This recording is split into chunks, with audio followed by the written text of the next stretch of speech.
C'est un réel plaisir pour la délégation de l'UMOA que j'ai l'honneur de conduire d'être ici à Dakar, chez nous,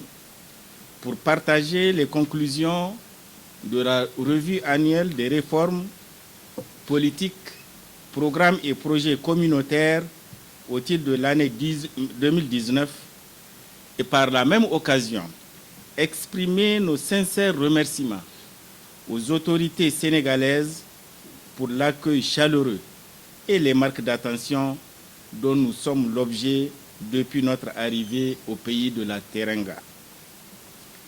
Monsieur le ministre des Finances et du Budget,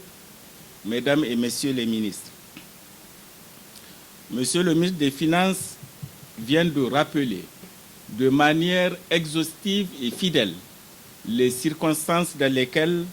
l'acte additionnel instituant le principe d'une revue annuelle des réformes a été pris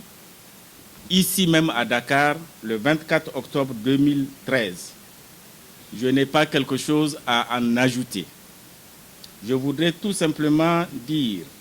que cette revue est placée au plan politique sous la présidence des premiers ministres ou chefs de gouvernement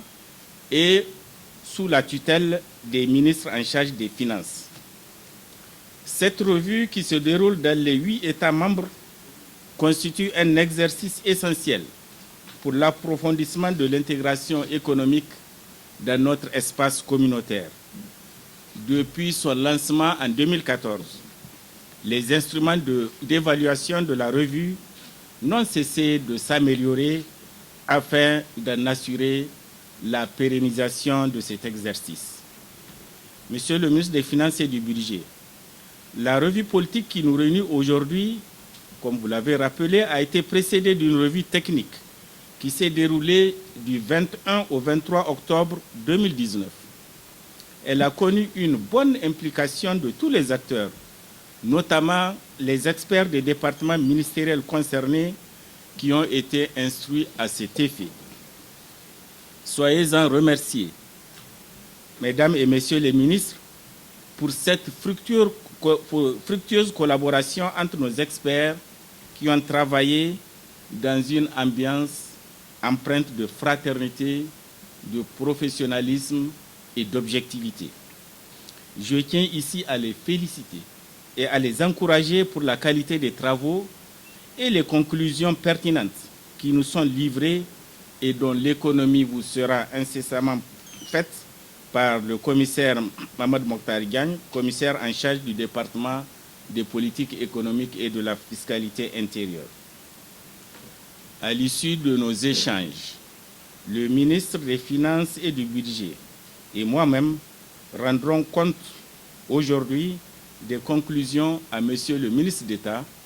ministre secrétaire général de la présidence de la République, afin que, comme l'a dit le ministre des Finances, des directives et des instructions puissent être données par son Excellence, Monsieur le Président de la République, sur ces conclusions pertinentes. Mais d'ores et déjà,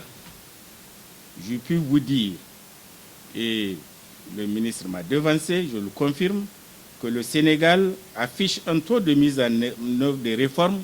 que nous avons arrondi à 78%, contre 76% en 2018, soit dans tous les cas une progression de 2 points. Au surplus, des recommandations ont été formulées à l'endroit de la Commission et des autorités compétentes sénégalaises pour veiller à la mise en œuvre efficace et certainement diligente des textes et projets restés sans évolution notable au cours de la présente revue. Sur ce, je vous remercie de votre aimable attention.